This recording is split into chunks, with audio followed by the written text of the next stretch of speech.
we can start right now.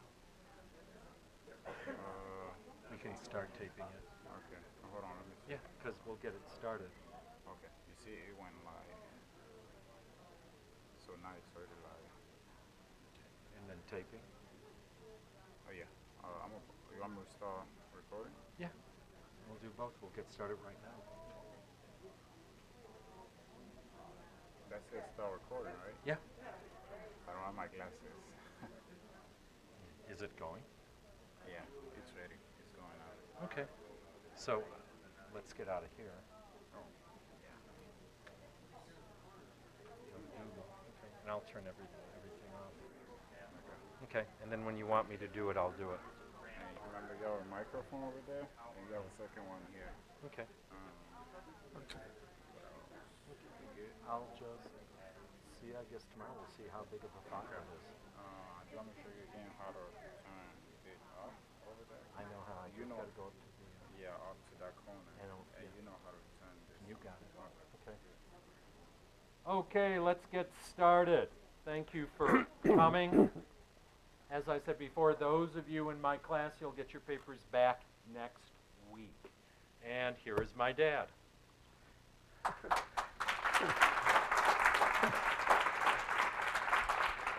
Good evening to you. Can you hear me all the way in the back? Yes? Okay. Well, I don't need an introduction because he already introduced me.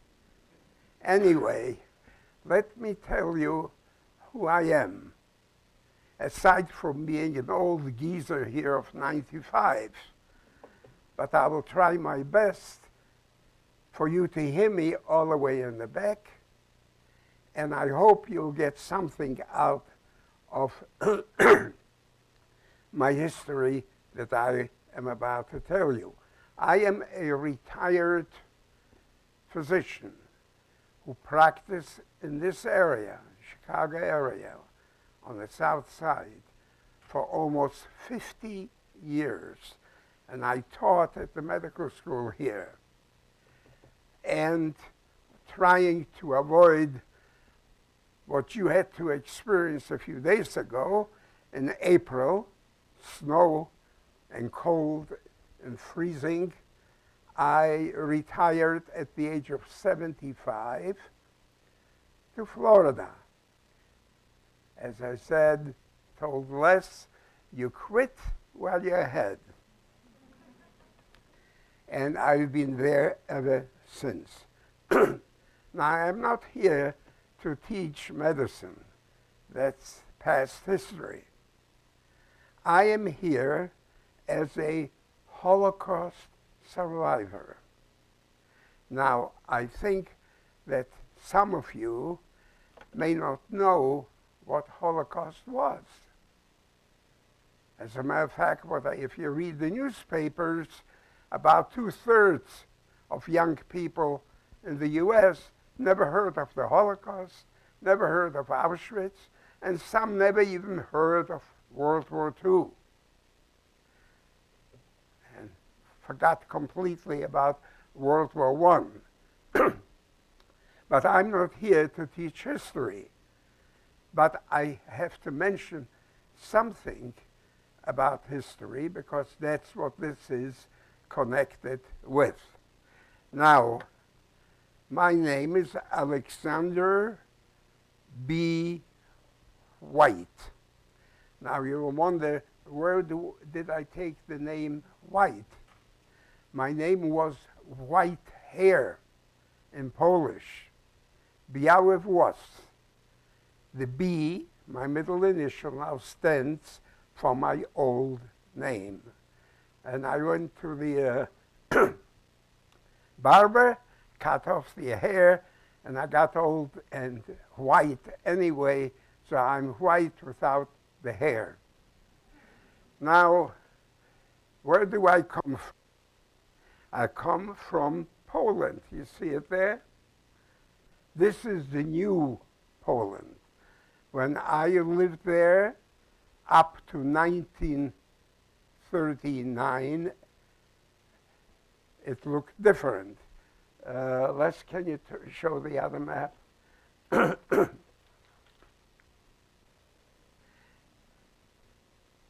And that's not unusual because in Europe, borders kept changing continually. There were continually wars going on, and borders kept changing. And I, on this map, come from, here's Krakow, can you see it? And my town, Krosno, was just about 90 miles to the southeast. There used to be the Soviet Union. Here used to be Germany. Now,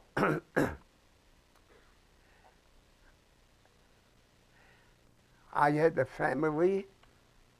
We were a family of 6. 2 parents who, when they perished, they were only 42 years old. My dad was only 52 years old. And I had a sister who was 17 years in 1939. I was 16, a little younger than you. I had a brother who was 14, and the youngest who was 8 years old. Of all us 6, I am the only survivor. That will tell you what the Holocaust was. The word Holocaust was coined by one of the survivors. Holo means total, cost means destruction, total destruction of a people. Genocide, but total destruction. And in its sense, in its strict sense, Holocaust only applies to people of Jewish origin.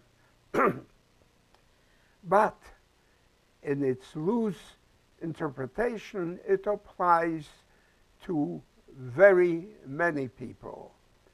It applies to all Slavs, Slavic people, Poles, Czechs, Yugoslavians, Russians, and so on,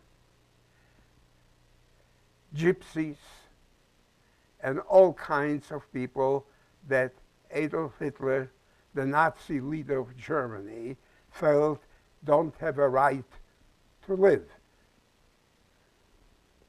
So I am here to tell you 5 years under Nazi occupation, what it was like.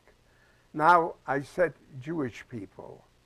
I once spoke to a bunch of veterans in Arizona, and one lady came over to a friend of mine, a retired American colonel, and she asked him, I'd like to see how a Jew looks like.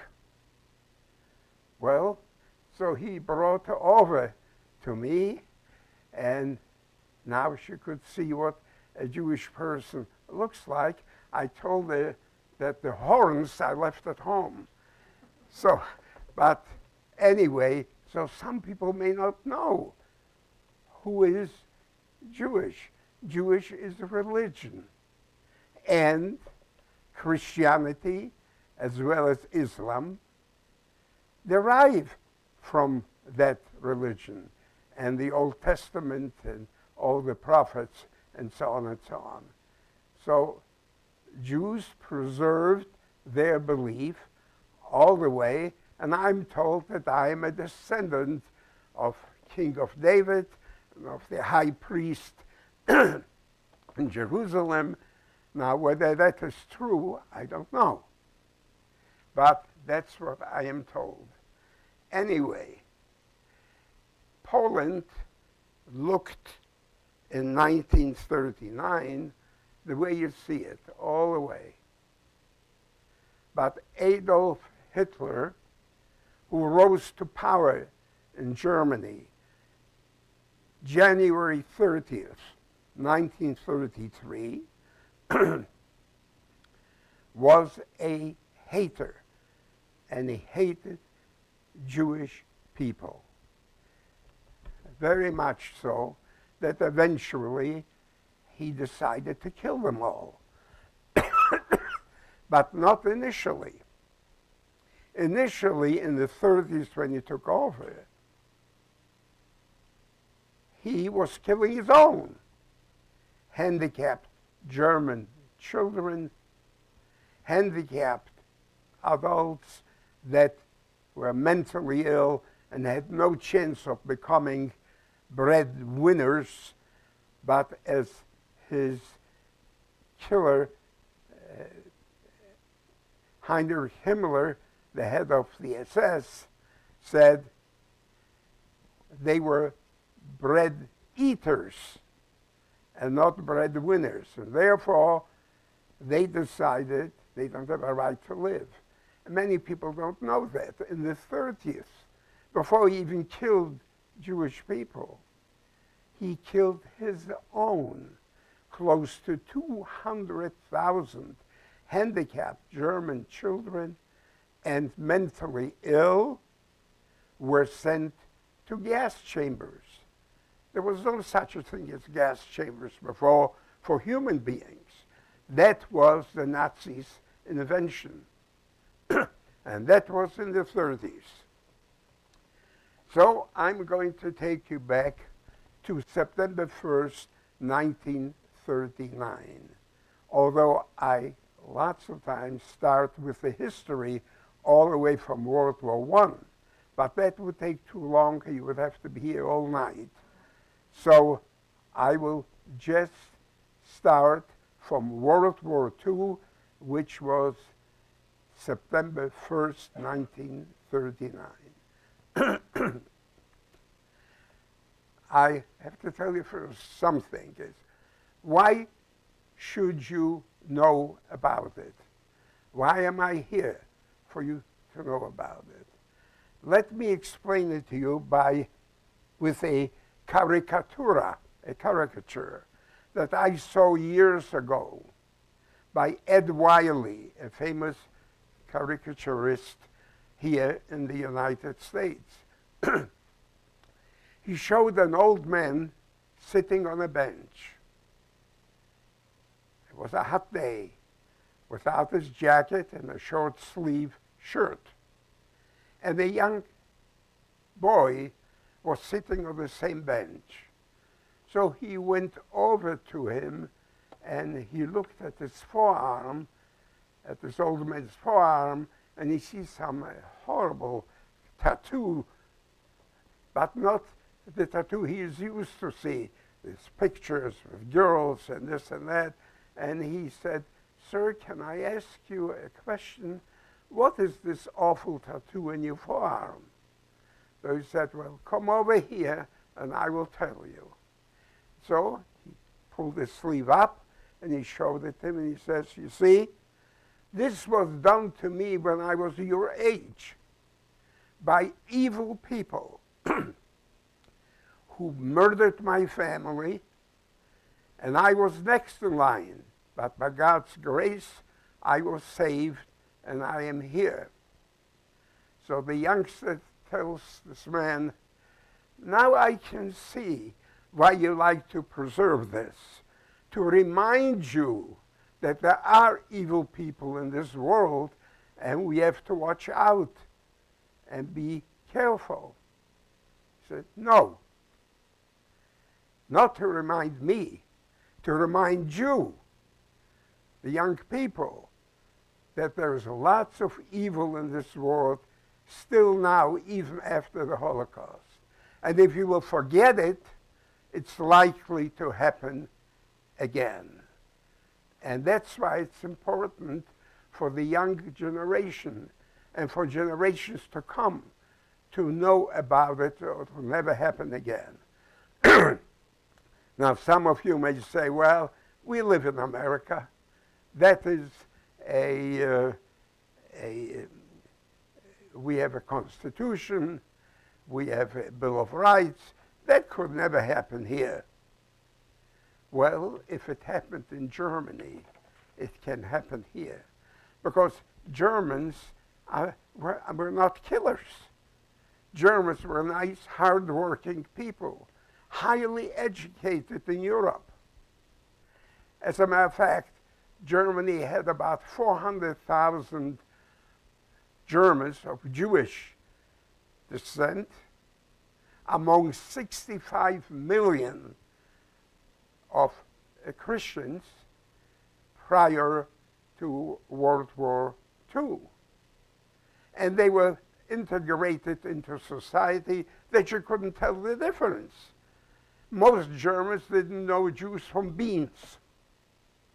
But Hitler came along, who hated them and blamed all the ills in Germany, the loss of World War I, the Depression, and so on. Everything is the Jews did that. And he started this whole thing that eventually eventuated in killing of 6 million Jewish people. But not only 6 million Jewish people died, about close to 2.5 million Polish Christians died. Gypsies died, homosexuals died, transvestites died, because he did not like them. And of course, anyone that opposed him in any way died as well. The total number of deaths in World War II came to, what I read in the books, to 60-some million, 60 million people, related not only to his racial policies, but also to his expansion policies.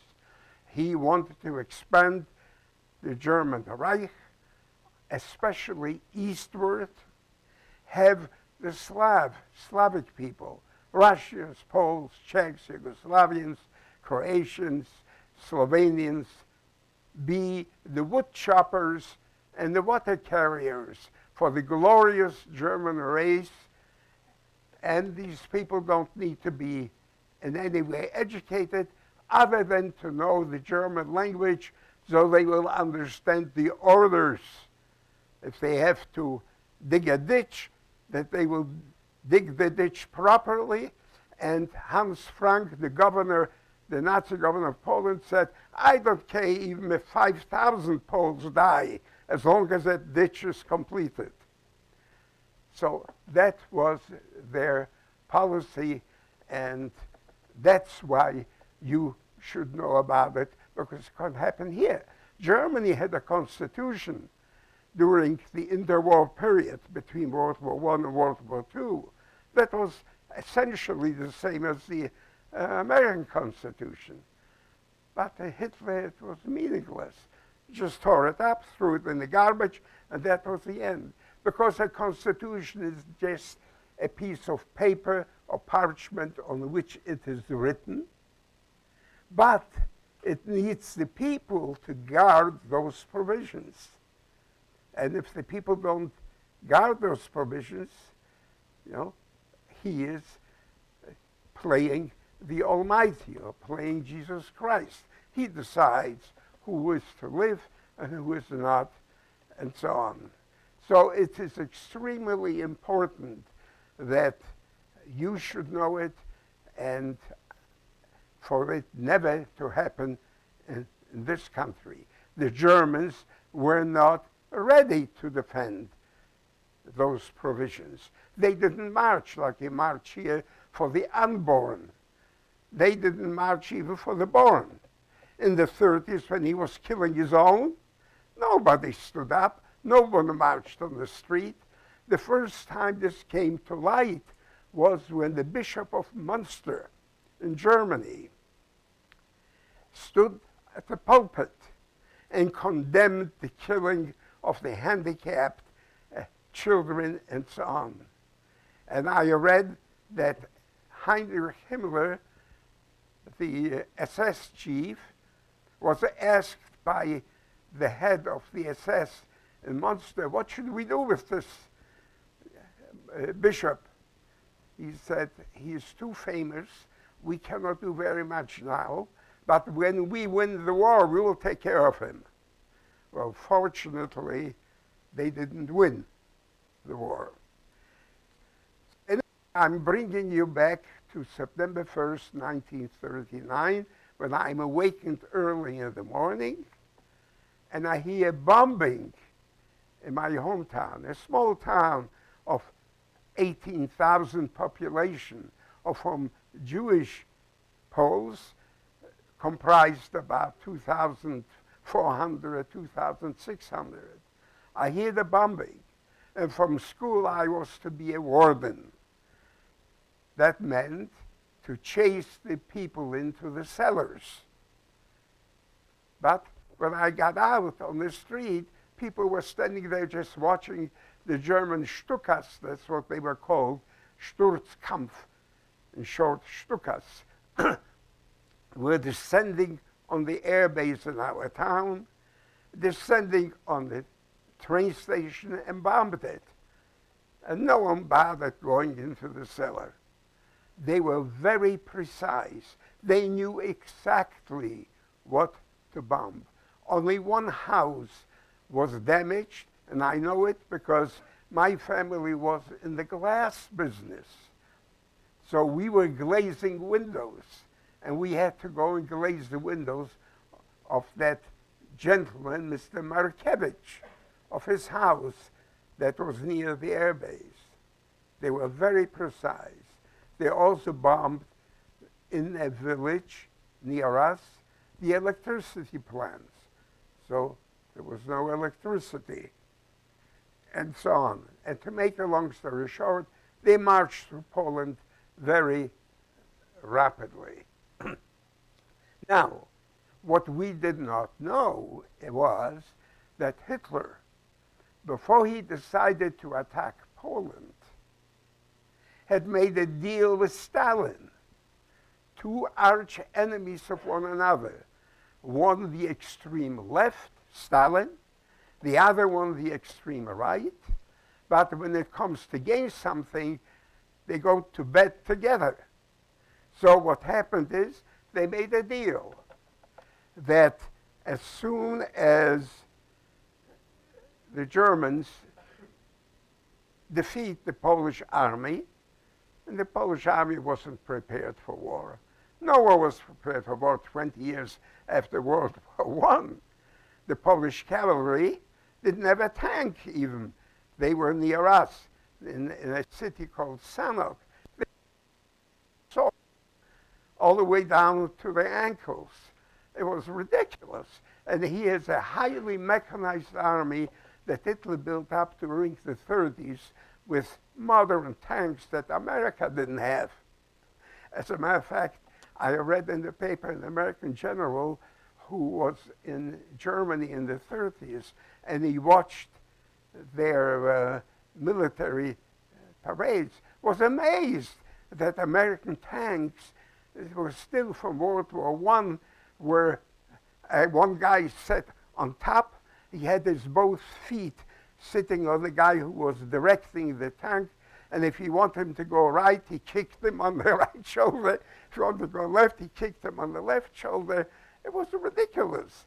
And I saw he testified at Senate hearing. He said, we are backward.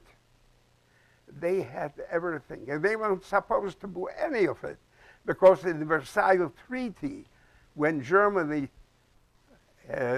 lost World War I, they weren't supposed to have an army. They weren't supposed to build this and that, but they did, and everyone ignored it. And when Hitler decided to march into the Rhineland, well, the Allies, which is the British and the French essentially, weren't very happy with it, but no one wanted to go to war over it. So he decided to go more. He annexed Austria to Germany, named it the Ostmark. Then, still nothing. So he decided he wants the western part of Czechoslovakia, Sudetenland. It's called Sudety, and south. And the British and the French sent their prime ministers and appeased them and forced the Czechs, who were ready to fight, to relinquish and to avoid war. And Hitler said, that's it, I don't want any more. He promised them. So, but then he started threatening Poland. And the British and the French, which we refer to as the Allies, promised Poland and made a friendship agreement that should Hitler attack Poland from the west, from here, they are going to attack Germany from the west. So that will force Hitler to fight a two-front war. And old military men in Germany, von Clausewitz and all kinds of military historians, and Bismarck warned that Germany cannot win a two-front war, and they must avoid it. But he knew that the guys weren't prepared, and he was confident he's going to win. So massive armies marched into Poland. We tried to escape. Many people tried to escape eastward. We hoped that the Vistula River, which traverses Poland this way, up to the Baltic Sea, they're going to be stopped because the British and the French are going to start shooting in the west. But they didn't. We tried to escape. My uncle, who was in business with us, we were in the glass glazing and beveling and so on, managed with his family to get to the last train out of my hometown, down below, as I told you, southeast of Krakow, here. And they were going west, yeah, rather east. And when we decided to go to the train station was bombed and no more trains. So we hired a peasant with a horse and a wagon to take us east, northeast. So we were going from there a little bit up there. We didn't get very far because Polish roads weren't highways. They were dirt roads with potholes all over the place. And here are thousands of refugees, everyone streaming to the east. Of course, nobody knew that Hitler and Stalin had an agreement that as soon as Hitler defeats the Polish army, the Soviets from the east are going to march into this part of Poland. Because many people wouldn't have escaped eastward because they would have known that if they go to the east, they're going to be under Stalin. And it wouldn't make to them a big difference to be under Hitler or Stalin. To Jews it made a difference, but not to non-Jewish people. So the roads were clogged with refugees, and we didn't get very far. We stopped in a small little town just northeast of our town called Dinov. When I woke up the following day there, we were allowed to stay in a glazier's house, a guy who fixes glass windows. He bought glass from us. So he let us stay in his kitchen. We were lying on the floor, sleeping on the floor. We didn't have any pillows, so we just used the jacket as a pillow. And there were loads of refugees. There was no space even to walk. So we were there. Just a day or 2 days later, I woke up in the morning, and I went to the central square, and I see a German military unit in the square fixing their lunch. They had a field kitchen there, and they were very nice. So people were standing there and watching them, and they were handing out candy and cigarettes. They were extremely nice, very much what we knew Germans to be before Hitler came to power. So my dad decided we will go back home. But before we all go back home, he wanted my mom and us 4 children to stay there until he ascertains that it is safe to go home. That in my hometown called Krosno, Krosno, it is also quiet and we can go home. So we stayed and he left. And he said that he will let us know when, and he's going to stop about in a little town 5 kilometers from my hometown, which is walking distance, just 2 miles, 3 miles, and we should come there. And he's going to stay with a family that we knew who also bought glass from us, you know, and when we come there, we will go back to our town if it is safe. So a few days later, rather, 1 day after he left, in the afternoon, that military unit moved east to meet with the Soviets. The Soviets then marched in here, which was quite a shock. We didn't expect this. The Soviets marched in here, and this was the demarcation line. This was called the Curzon line, because Poland had been divided before and gobbled up by Germany in the west and by Tsarist Russia in the east. And that used to be called the Curzon line. We didn't know that, but we found that out. Anyway, we got a note, rather a day after my father left, that unit moved east to meet along the line with the Soviets. And an SS unit entered. Now, some of you may not know what an SS unit was, because there were all kinds of Nazi units like SS, SA, Gestapo, Schupo, Kripo, all kinds of police units devoted to Hitler. So an SS unit entered, and they ordered all Jewish people, males only, between the ages of 16 and 60. In other words, healthy, young, working age people, to show up immediately in the central square, because they are going to go from house to house, and if they will find anyone that hadn't shown up, he's going to be shot on the spot. We heard that order as the drummer in town went around the central square and gave that order.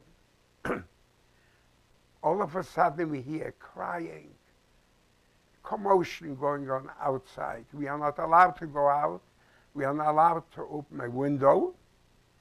So we are sitting there, and when my mom heard this, she told us children to sit in that kitchen around the table, and he gave us each a book to read.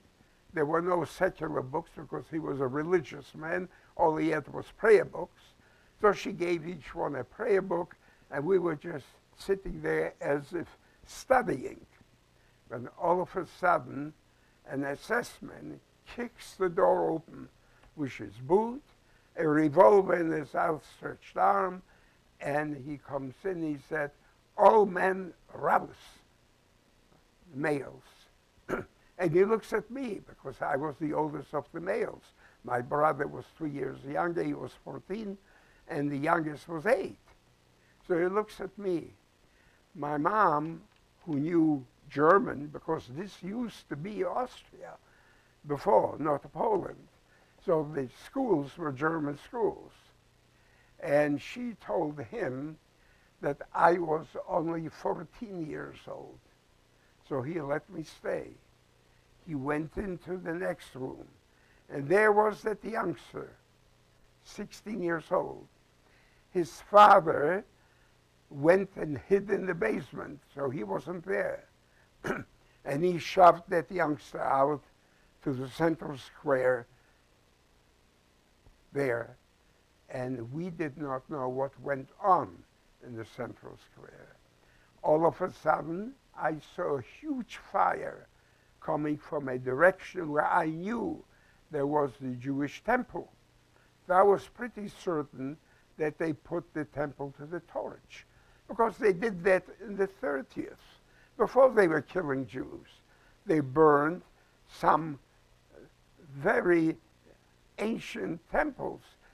Some of them, if you're in Berlin ever, you go to the Oranienburg temple, which is now being restored.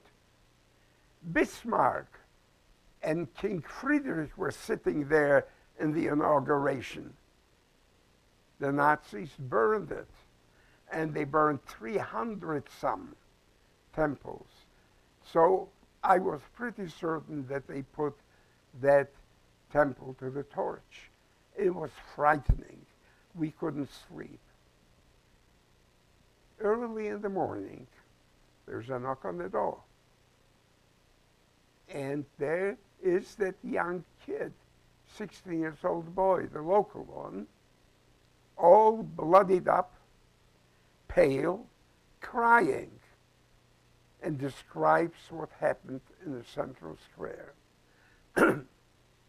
About 240 assembled there. They lined them up, marched them out to a ravine outside the central square, told them to line up, and all of a sudden they started machine gunning them. When the shooting started, that youngster passed out, and he fell into the ravine. And the dead and the wounded fell on him, and he lay there. This whole thing lasted only minutes, and they left. And when they left, he found he wasn't hit. So he worked his way out and came back and told us that story. It was unbelievable. About 10 minutes later, another man knocks on the door. This man happens to be from my hometown, and I knew him very well, Mr. Shamrod, who had a bike store in our town. And he had a bullet wound in his chest, and he was in the same group, but he wasn't killed, and he worked his way out of that mass grave. We couldn't believe it, and I, as a young teenager, I couldn't figure how could anybody, especially Germans, highly educated people, which we held in very high esteem always, how could they commit murder amongst innocent people? Unbelievable. I found out later that many more from my hometown who escaped to that town were killed during that episode. Anyway, to make a long story short, we got a note from my dad from Korchina, which was a tiny town right next to my town, that he is there, and he heard that in my hometown it's quiet. No one was killed, but that the Jewish people that were there had to go out and clean the streets. You saw that in the movies when the Nazis entered Austria, and wherever they took over, the Jews had to scrub the streets and so on and so on, clean the latrines. but no one has been killed.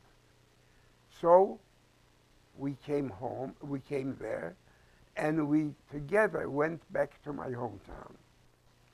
We come to my hometown, we lived on a small street, the Franciscan, near the Franciscan church, and across the street was already a Gestapo, German SS. And as we arrived, we took this little bundle that he had with us to go into our shop. The shop was in front, and we lived in the back. A gentleman, a Jewish guy, Mr. Palant, from my hometown, comes over and he said, wait, there's an order that all Jewish people must leave the town and go across the Sun River. In other words, go across, here was a river called the Sun River, which was the demarcation line. And higher up was the Booger River, which was the demarcation line. That we have to go to the east. In other words, we have to go to the Soviet area. So we'll put the bundle back on the wagon and we are going to go east. A Gestapo man comes down because the Gestapo was across the street just a little to the right. A Gestapo man, his name was Mr. Becker, Oscar Becker, not from my hometown. I found out his name afterwards. He comes down and he approaches my dad and he says, Herr Glasermeister, you cannot go because we need you here. So Mr. Palant, the guy who came to tell us that we have to leave, went by himself. And other Jewish people then jumped on the wagon to go east, but we could not go. He told us we have to stay because they have work for us. They had broken windows. There were broken windows in the schools where the military was quartered.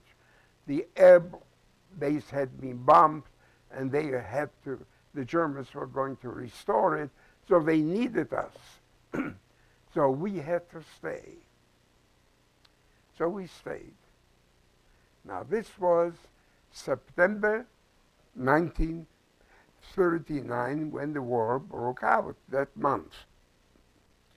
Then Hans Frank became governor of Poland. He was an attorney from Bavaria who was Hitler's attorney. He was now the governor of Poland, and they introduced all the Nuremberg laws against Jews in Poland. So we had to wear armbands identifying us as Jews with the Star of David. Everywhere it was different. In Germany, they wore Stars of David on the chest, and so on. And it was difficult. And Jews had to go to work for the Germans. So there was a Jewish community elders formed. They had to take the orders from the Gestapo. And as I told you, Gestapo was right across the street from us.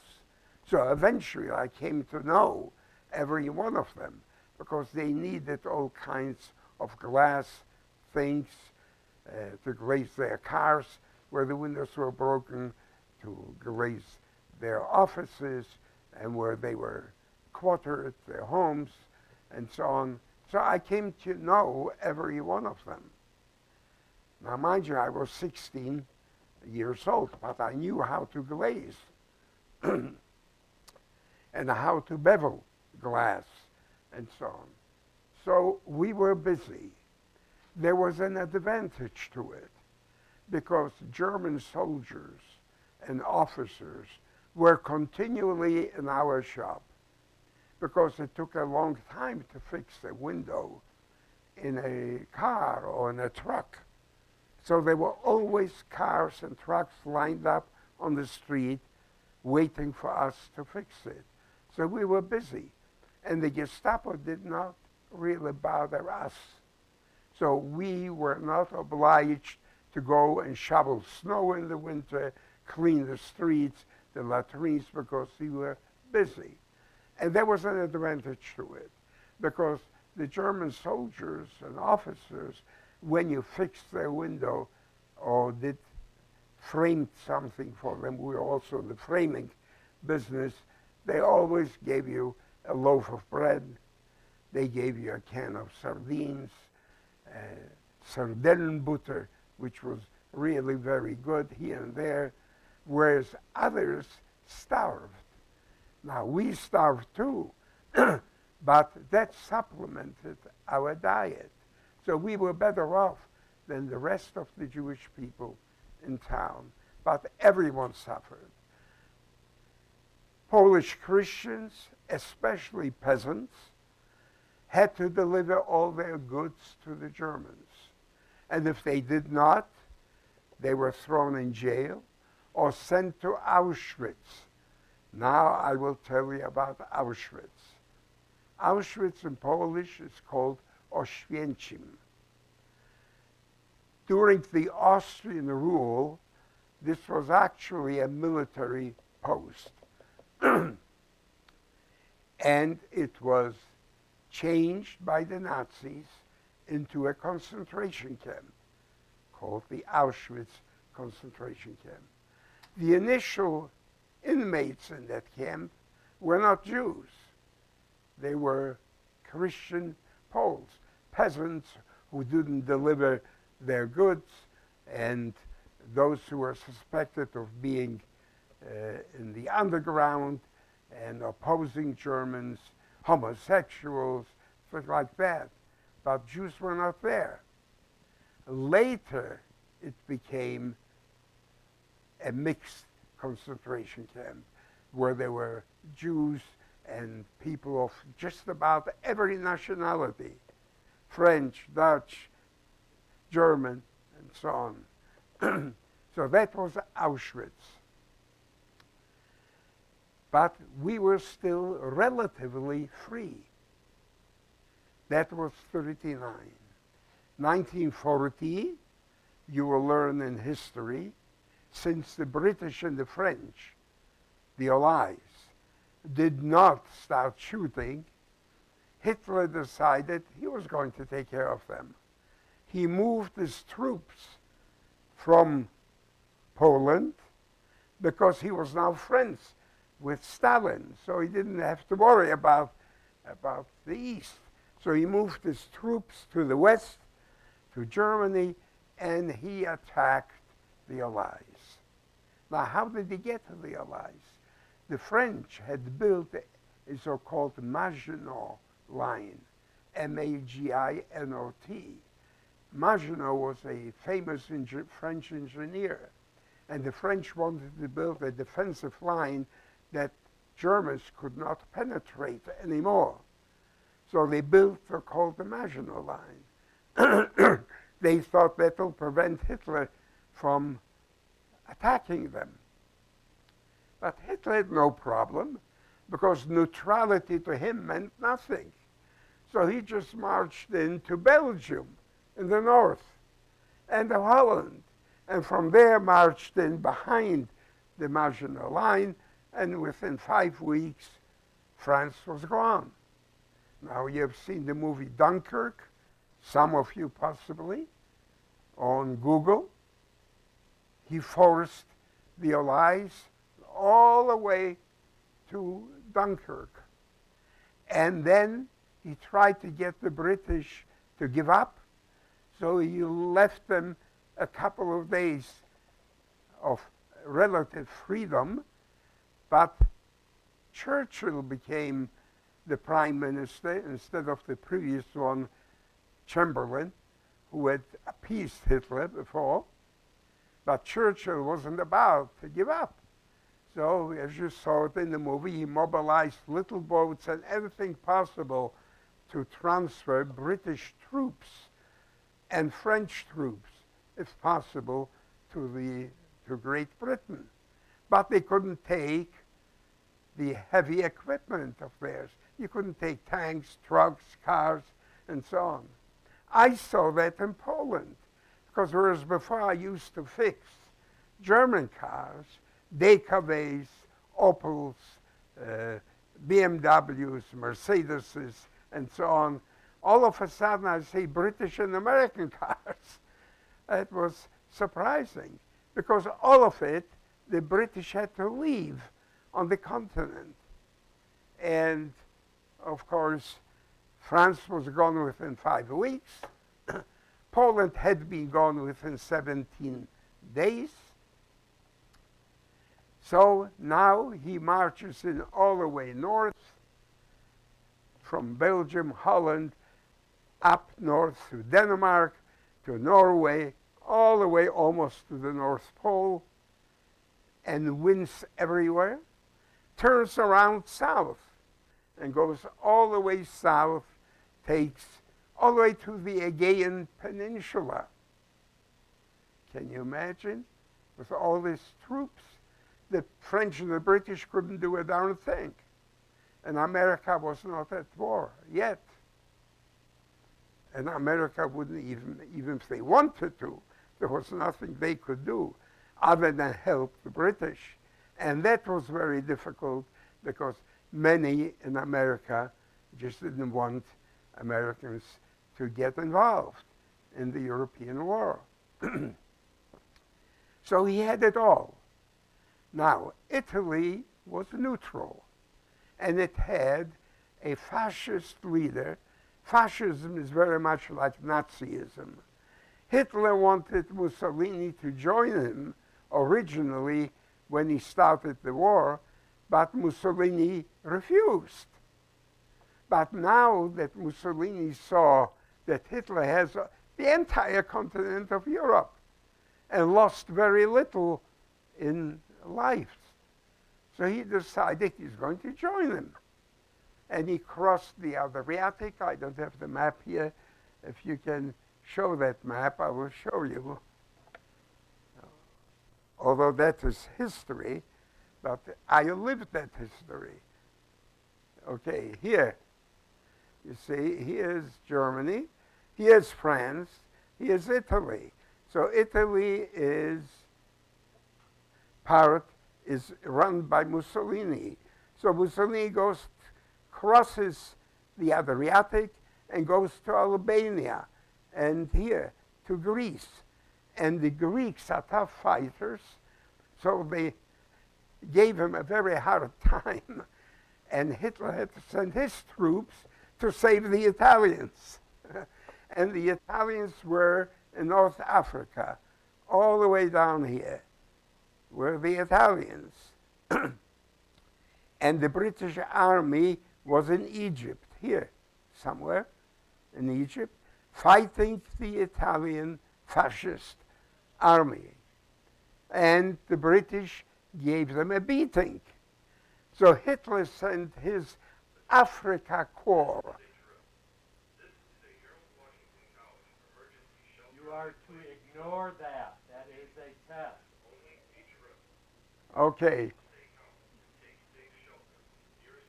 So anyway, Hitler sent... Hold on until they finish.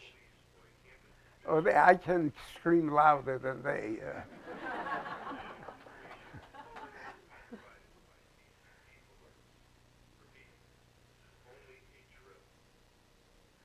Anyway, so Hitler sent his troops, the Africa Corps, to save the Italians in North Africa from the British. So now he had all of this. Of course, Mussolini would have been wise to quit, but he didn't. Then, now that Hitler had almost the entire continent of Europe, and he now was also in North Africa,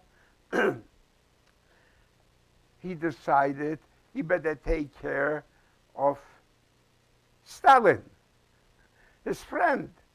He knew, as the one dictator didn't trust the other dictator, so he moved his troops from the west, from France, Germany, back to Poland, to the demarcation line. Now we knew that something was going to happen, because that was 1941. And we knew because all of a sudden we saw graffiti against the Russians. Where before Hitler's speeches, and I heard all of them because a stormtrooper lived above our shop, and he had his radio blaring, and he became, so to say, my friend. So I could hear all of these radios all of a sudden, whereas before it was always the Jews in London and Washington are the ones who declared war on this innocent Germany, and not a word about Moscow. Now all of a sudden, 1941, we hear the Jews in Moscow and London and Washington are the ones who have declared war on Germany. Oh, I didn't do it. Les did it, see? I thought you needed something to drink. Yeah, anyway. Oh, it's empty. I mean, it's uncovered.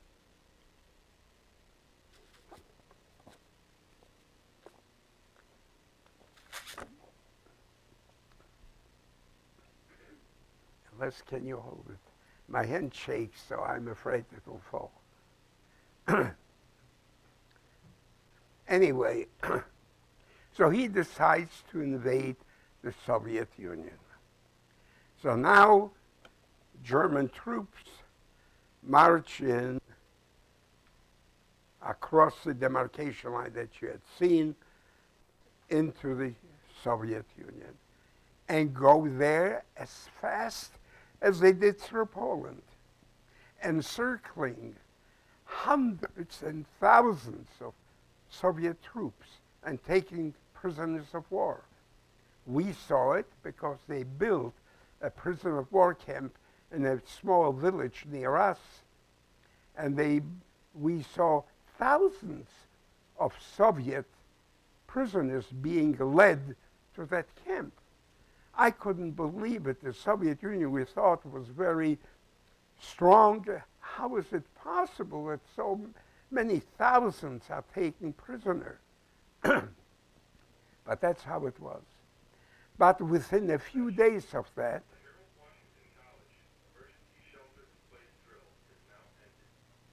now, within a, but I can still talk. Within a few days, cousins of mine who managed to escape to the east and were under Soviet occupation smuggled their way back home to my hometown because they heard that in my hometown it was quiet. Nothing was going on. So they smuggled their way and described how the German troops were occupying the eastern half of Poland. The Soviets were escaping with their lives as best as they could, and hundreds of thousands of them, as a matter of fact, millions, were taken prisoner of war. But Jews started suffering horribly, because now, whenever they entered a town, they ordered all Jews out to a certain place, and there they selected the very young for slave labor, and the rest, women, children, old people, were shot and buried in mass graves by the tens of thousands. In the town where my cousins were, which was called Stanisławów, which is now part of the Ukraine, it would be around there, the western Ukraine, 10,000 were killed, including my cousins' relatives that they stayed with. Luckily, my three cousins, smuggled their way back into my hometown where it was still quiet. There was here and there an individual shot for one reason or another. They fought him without the armband or something of that sort. But essentially, it was quiet in our place. Just to give you an example, in Kiev, which is the western Ukraine, in Kiev, about 40,000 Jews were killed.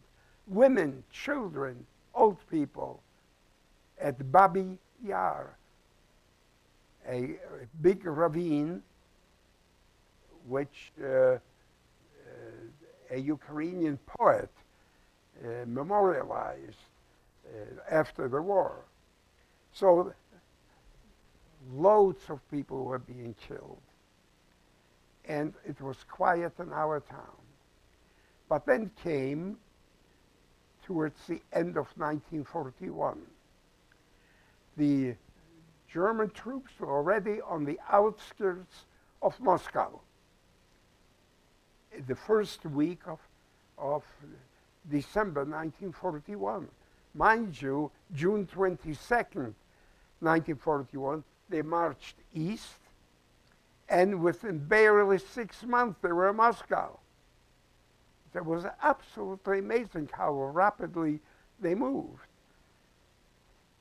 But the first week, on the 7th of December 1941, the Japanese, seeing Hitler winning all over the place, they thought now is the time for them to get into and get part of the Far East, start ruling the Far East. So they bombed Pearl Harbor, shocking the United States and waking them up, waking up a sleeping lion, which they didn't realize what they are doing. So now America was at war. 3 days later, I remember the radio at that time. Hitler was elated. He now has won the war. He has all of that. He is in Moscow, and now the Japanese are joining him. That's the end of the war. But it wasn't. He was elated, so 3 days later, after Pearl Harbor, he decided to declare war on the United States. So he declares war on the United States, and now America is at war. Now things are completely different. Our hope was up that maybe now that America is at war, but America decides to go take care of the Far East first, not of Europe. So we were still stuck there, but it was still relatively quiet. But now around Christmas time, my dad and some of the elders of the Jewish community are called to the Gestapo. I remember that evening very well because I was standing at the window and watching them going up to the Gestapo. And my dad comes down a half an hour later and he tells us that the Gestapo gave an order that Jews must deliver all their furs, all their woolens, anything made of wool, anything made of fur, to a certain place. Now, you may wonder why. Because it was a cold winter, and the German soldiers weren't used to the Russian winter. They had no clothes. So the order was for the Jews to deliver all the woolens and all the furs, and whoever's going to be caught that had not delivered something like that is going to be shot on the spot. And I remember my dad coming down from the Gestapo and tell us that. Well, we started searching every stocking. And of course, we didn't have stockings like you have today. You know, today, if you have a hole in the stocking, you throw it away.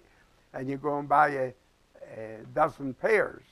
But in my days, if it was even loads of holes, you used to fix it yourself. We kids used to put the stocking on our fist and we used to mend it.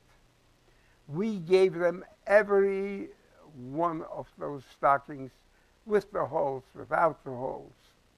And we gave them every piece of fur on the sleeve or anything else, because we were afraid. And indeed, about a dozen Jewish people were shot that day. That was my second experience of murdering completely innocent people. Because it wasn't true. Everybody was afraid to keep anything.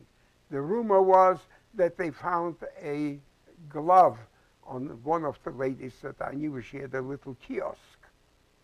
But they didn't. She didn't. She had delivered it. But that was a good excuse to kill. Then came the end of December 1941. There are now rumors that Jewish people in Helmno, in German called Kulmhof, which was a Polish town that the Germans occupied and integrated it with Germany, made it German, called the Warthegau, the area. Jews are being loaded into hermetically sealed vans. The carbon monoxide exhaust gases are driven into those vans. The people are poisoned with carbon monoxide, and as they are dead, they are driven, those vans are driven to the cemetery where they have mass graves, and they dump them into the mass graves. I remember so well that evening my sister came home with that news, and I thought, oh, come on, that's impossible. I can't see how, first of all, how many vans can they produce that way? They need trucks for the war. They can't. But we know today that that was indeed true. But they didn't have enough vans. So they decided to put up stationary gas chambers. And that's when they put a gas chamber in Auschwitz, and Majdanek, Sobibor, Treblinka, and Belosec. Belosec was the closest to our town. It was near Lublin. There, the people from our area, from the southern part of Poland, called Galicia before, from this part, all died in Belosec.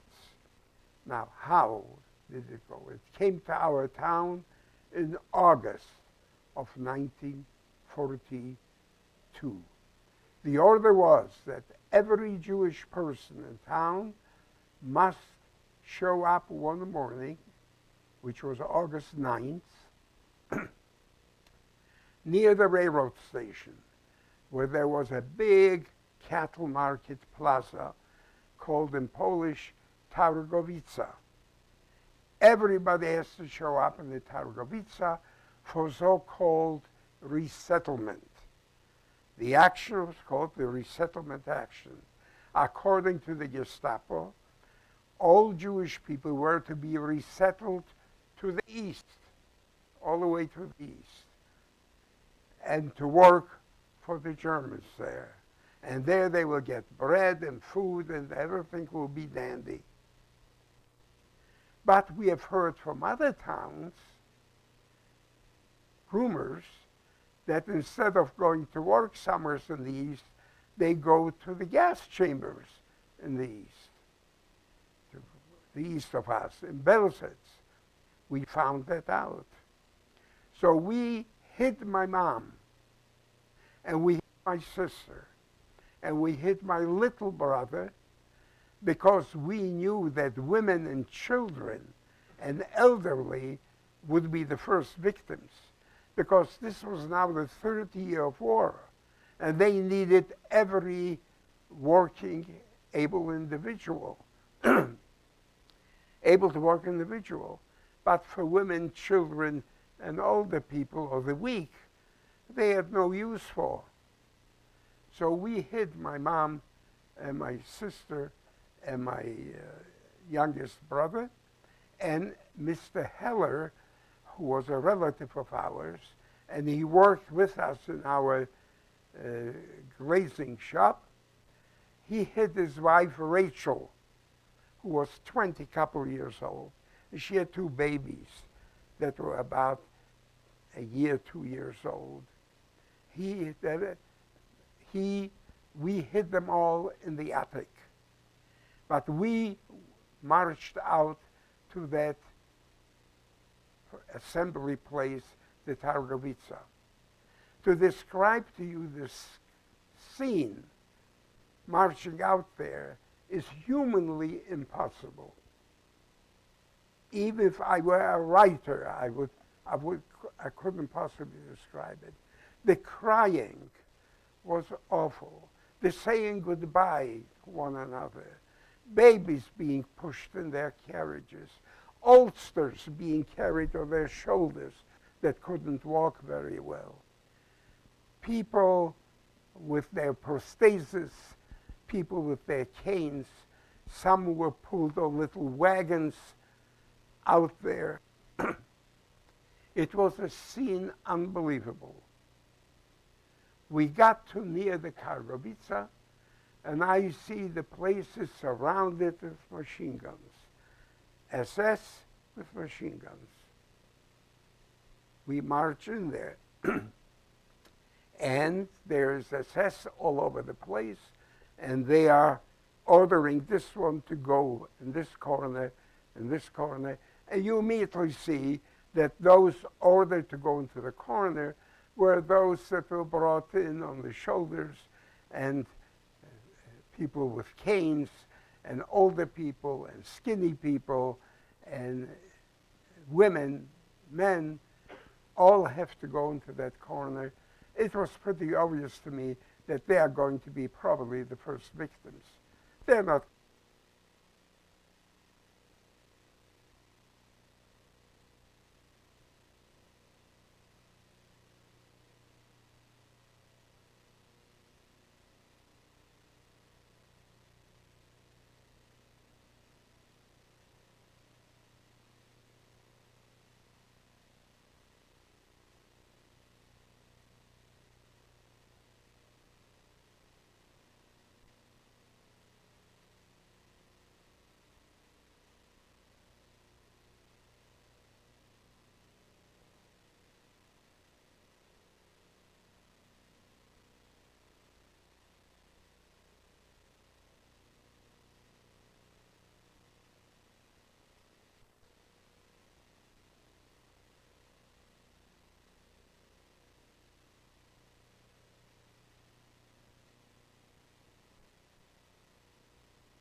Now? Okay, we got it. Anyway, they knew that that's the end, but they would rather share their fate with their loved ones than not. And the SS were beating them so horribly to get back in line. I still today cannot understand why they were beaten, since the others were then put on wagons and sent to the gas chambers. Why they were beating, one especially, a young girl tried to go with her mother, and she was beaten horribly, but she wouldn't let go of her mother. So they loaded them all on trucks, an SS man with a machine gun on top, and they drove off in a certain direction, followed by jeeps with mounted machine guns, and followed by a truck full of SS men with shovels Oh, it was pretty obvious to everyone standing there, including myself, that they are all going to be killed, and the guys with the shovels are going to bury them. But to make a long story short, the Gestapo chief from our town came over to us, and he told my dad, you, Glasermeister, I, and Mr. Heller, and a cousin of mine, David, who was a mechanic, and we worked for the Germans, and they knew us. We are going to go back to the Franciscan Street where there's going to be a ghetto, and they had already built that ghetto beforehand, but we hadn't moved in there yet. So we have to go there. We are going to stay in town because they needed us. All the others, some of the very healthy ones, were taken and put into that camp that I told you was a prisoners of war camp for Soviet prisoners of war, where about 5,000 to 6,000 prisoners were there. But they took them out beforehand and shot all of them and made that camp into a concentration camp for Poles and Jews. So some of the healthy ones amongst those lined up on the Targovica were sent there. Amongst them were two of my first cousins, very healthy young ladies, and one of my cousins who was a tool and die maker, he was sent there, and a number of people that I knew, tailors and shoemakers and mostly craftsmen, were sent there. All the rest, we didn't know what happened, but we found out the following morning. We were sent back to the ghetto. So we stayed in the ghetto. We found out the following morning that after midnight, they stood there the entire time without water and nothing in August. They were loaded on freight trains, about 60 or 100 to one wagon, and they were shipped off to Belzec extermination camp, and nobody returned from there. And that was just about the end of our town, Jewish people, except those that were sent back to the ghetto. Also, an officer from the airbase came because about 300 young Jewish people worked at the airbase, and he collected them and took them to the airbase. All the others were poisoned in Belzec. Now, we were in the ghetto. The people that worked at the airbase, the 300, would on the guard come back into the ghetto in the evening, and the morning on the guard would be marched to the airbase. We used to go to our shop, which was owned now by an ethnic German, and we worked for him, and we still have orders to do all kinds of things for the Germans, so we were left relatively alone. But there was hunger in the ghetto because there were guards standing there. The windows of the houses in the ghetto, about 5 or 6 houses, were bricked up, so there was no communication with the outside. You couldn't look out a window or anything like that. So there was hunger, and people were dying every day. And we were there about, a total of about 300 to 400, which included those that worked at the airbase and went to the airbase all the time. Then the airbase built their own barracks for the Jews that worked there.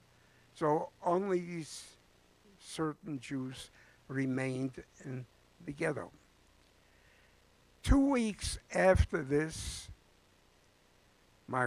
mother was still alive, my sister, and Rachel with the two babies, Mr. Heller's wife, were still alive because we had hid them. I was sent to work in a refinery near our town. And when I came home in the evening, my father was sitting in a chair crying and pulling his hair out. Now, I had never seen my dad crying, never in my life.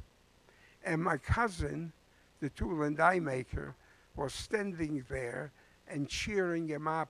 Oh, they probably took him to work, or this and that. And I don't see my mom, and I don't see my sister. And I knew immediately something horrible had happened while I was gone that day. I became absolutely hysterical. How my dad could have let them out, when I wasn't there, and so on. But anyway, I had a job to find out the following morning what happened to them. No one knew. Everybody had a different story. Oh, they saw them working in the field there.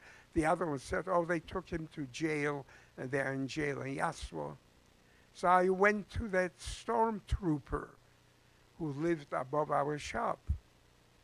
His name was Mr. Pace, P-A-E-S. He was a German from Berlin. With his, and he was the dispatcher of trucks for the Germans. And I knew that he knew what happened. So I went to him, and he told me, he said, you came to me too late. If he had come yesterday, I would have told you that the Gestapo ordered trucks into the ghetto. Well, now he said it's too late. So I knew that they were killed, and I found out much later that they were shot, about 100 of them, who showed up when the Nazis promised that they will give him permission to stay if they would voluntarily show up on the street of that little ghetto. So my mom and my sister were the first victims in my own family. Now, my cousin's wife, Rachel, and the two babies were still alive in the ghetto. Then came December 3rd, 1942. The order now is there's going to be a final resettlement action to the east. Nobody's going to remain anymore in town. We all have to show up in the morning on the ghetto street, a small street, Franciscan Street, for final resettlement. And no one is going to remain in town. So we decided we better go into hiding.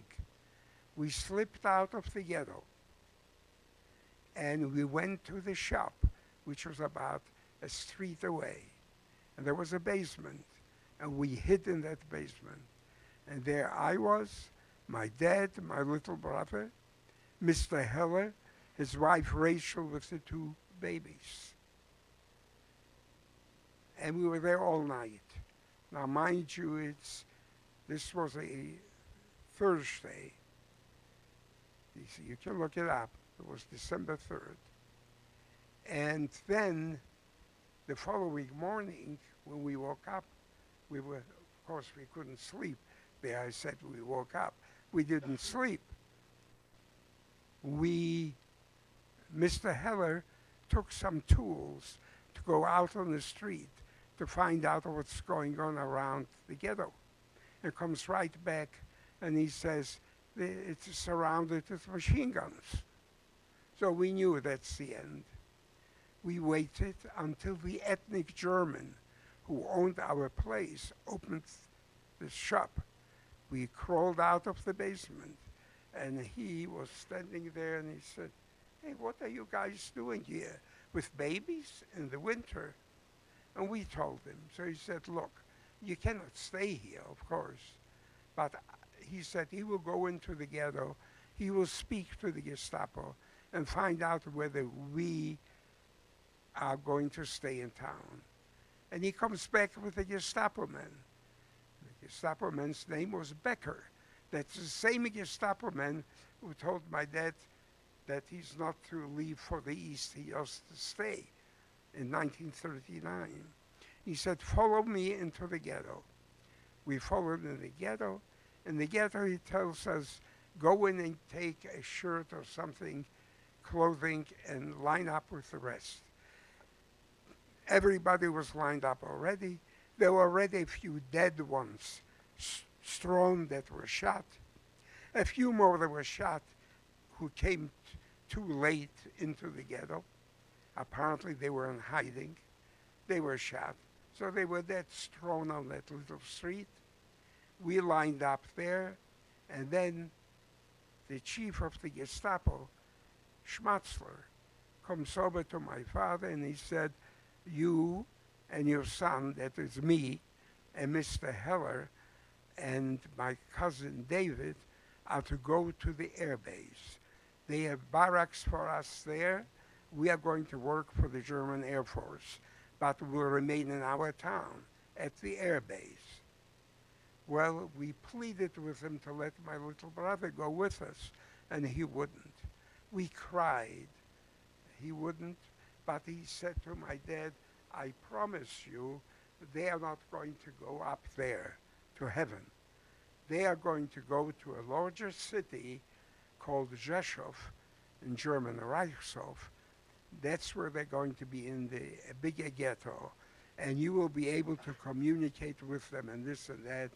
Well, I cannot describe to you the crying as they marched them out to the railroad station. And my cousin David, who had a little boy, Michael, told my dad he will take care of my little brother because he wanted him to play with his little boy, Michael. So they took him away. We stayed there for a while. Then came some guards from the airbase, and we were marched to the airbase. And that was December 4th, 1942, a Friday. We arrived there, and we were set up in the barracks. And these were typical military barracks, not horse barracks like they had in Auschwitz, but plain, regular German military barracks. And we worked for the German Air Force the entire year of 1943. So I must say that we were treated humanely there. An officer or an airman never called me names. The food was no good because it was delivered to us from the concentration camp, but we had food because many Christian Poles worked there, including Mr. Soka, the guy who used to haul glass for us. And he was now hauling sand to the airbase. So he would hide some loaves of bread under the sand and he would bring it to us. So we did not suffer hunger as much. And we were there the entire year of 1943. I will not describe details. I will only tell you one item. An officer at the airbase, a Captain Herzl was his name, he was from Frankfurt, used to come every so often to our barrack. And he wanted to find out how we were treated. And one afternoon, I remember, he came in, and he came into the room where I and my dad were with 6 others, and he sat down, asked how we were, how we were treated, and then he tells us that Hamburg was firebombed and over 100,000 Germans died. And he said, you know why this is happening to us? Because that's God's punishment for what we are doing to you. Now, can you imagine a German officer saying that? He was a decent human being. Anyway, no one ever called me a name there, and we worked at the entire 43. Now, I'm going to make it very brief now because it's already 9 o'clock. Right? No? What is it? Oh, there. Oh, it is 7. Okay. Well, I have. What? I can't hear you. He's deaf. He didn't tell the story, Rachel. Yeah. Okay, I'm glad Leslie you reminded me. In the ghetto, when they were taking my little brother away, and they marched him out of the ghetto, within minutes, a Gestapo man brings back Rachel with the 2 babies in her arms. She was in the group being marched out to the train station to be shipped to that ghetto in Rzeszów. He brings her back into the ghetto, and I thought maybe he's bringing her back to be with her husband, Mr. Heller, who worked for us, and we were to go to the air base. No. He brings her into there and just yards away from me, has her stand there, takes his revolver, shoots Rachel and the 2 babies, just right in front of me. It was unbelievable. Her husband, Mr. Heller, tried to jump out. He said, "Oh, it's Rachel, he's going to jump out there." I couldn't see any sense him getting shot also. So I pulled him back and I said, "This is not your wife, it's a woman from Romanov, I know her." Well, of course it wasn't true, but there was no sense seeing him also be shot. But that was what went on. They marched them away. We went to the air base, and we were treated decently there. And only one individual died there, but he had stomach troubles. I remember people said he had ulcer of the stomach, maybe perforated or whatever. He died. His name was Mr. Frauwirth. He was about a couple years older than I was sick over there, and I was stuporous. I became unconscious. I was stuporous. The sergeant, the German sergeant, a redhead, I knew him too. He was the head of the airman's kitchen. My father was peeling potatoes in the kitchen. That was his job there. Not the glass work, peeling potatoes and sorting potatoes. So he was able to bring home some of potatoes here and there. So we had some supplements there. But when the sergeant found out that my dad's son, me, that I was sick, he gave him all kinds of things to bring home to me. And I will never forget it. Apfelmus, Joppa Apfelmus, which I had never heard of, frozen applesauce. You know, in my little town, there was no such a thing as frozen applesauce. And he also gave him some fish. I never knew there is seafood, because if we had fish on Friday, we had it that was gotten from the river. You know, I never knew that people eat seafood. But my dad brought home some of it. And many people had small little electrical heaters, so they could boil it and eat it. So we were not starving. If Hitler or Himmler had known that we took a bath in the airman's bathhouse, he would have probably closed that air base in a minute. But we took a bath there. And it was wonderful. I remember that bath very well. It was nice, a hot shower. It was winter. I walked outside and my hair froze, but I was young. I loved the air and so on. But that's what it was like at the air base. The men in charge of the Jewish people, we were 124 people there. And the man in charge was a man called Oberzahlmeister Frankfurter, which means Paymasters Frankfurter. That was the rank of a lieutenant. And he was the kindest individual you could find. He couldn't believe that Jews are treated the way they were treated until he took a group in our place to pick up provisions in the concentration camp. And he saw the concentration camp in Shebnya, where we got the provisions, that he realized that what we were telling him was true. He didn't believe it. He used to say, oh, Hitler couldn't do that. Hitler doesn't, that the SS is doing all that. The Fuhrer doesn't know about it. He would never allow something like this.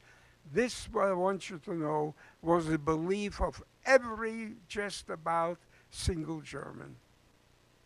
They didn't believe that this was happening. Why? I can't understand. What about in the 30s, where they're knocking out the windows in the Jewish homes and throwing them, many, into the concentration camps without killing them yet? That didn't bother you? No? Oh, civil rights were taken away from Jews. Their citizenships was taken away from them, and so on. But no one said anything. Anyway, we were there until the end of 43. Now, if you may remember, in February 1943, the Soviets defeated Field Marshal von Paulus, the German guy in Stalingrad, and took almost 500,000 Germans prisoner of war. And that was the end of the beginning of the end of the German army. Because the Soviets, if you will read the history, all you have to do is read Leningrad, all kinds of books. As you can see, that General or Marshal Zhukov was sitting north of Stalingrad, underground, planning how to encircle that entire German army. And then they broke out and encircled the Stalingrad army. And then Hitler ordered Field Marshal von Manstein, who was the head of the Crimean German army, to try to liberate Stalingrad from the south. But he tried, but no way could he, because the Soviets put up a bunch of rings around it. There was no way he could. Now he was now afraid that as soon as the Soviets break out of the Stalingrad area, they are going to completely cut off the Crimea and the entire German Crimean army under Field Marshal von Manstein. So he petitioned Hitler to allow him to withdraw. But Hitler said no, he must fight. Well, he declined and he withdrew, because that would have been the end completely of the German army. So they withdrew. That was the beginning of the end. The Soviets then marched very rapidly all the way west. And in the meantime, in 1943, the end of 43, we were taken out of the little ghetto and we were put into the concentration camp of Shebnya. That used to be the prisoner of war camp for Soviet prisoners of war, later a concentration camp for Poles and Jews, and the mother camp was Krakow to that camp. We were in Shebnya only about 2 weeks. Things were completely different. The barracks were horse barracks. It was cold. It was January 1944. And there was very little food.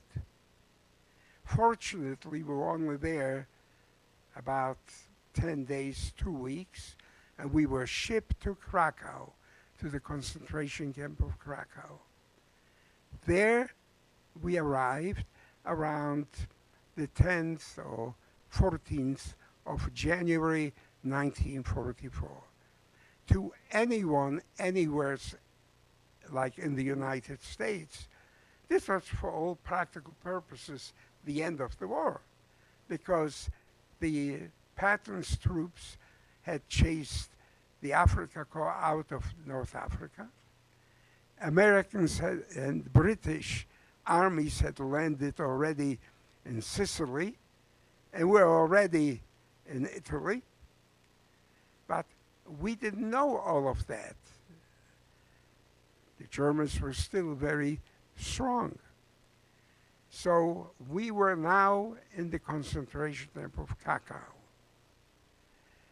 We were set up. I was in Barrack 29 with my dad and Mr. Heller.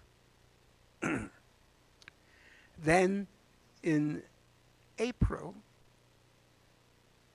rather in May 14th, there was a selection in that camp. Periodically, everyone would have to march out on the Appellplatz, which was the plaza where they counted you every day, and all the people that died during the night had to be brought out there. We didn't have any more shoes. We had wooden shoes with wooden soles, and we had striped uniforms. Now,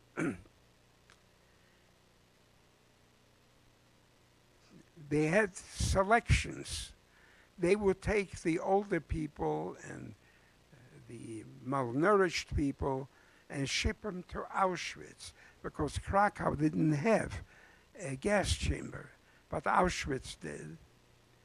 So in May, there was a selection where the prisoners refer to that selection as the naked parade, because we all had to undress naked.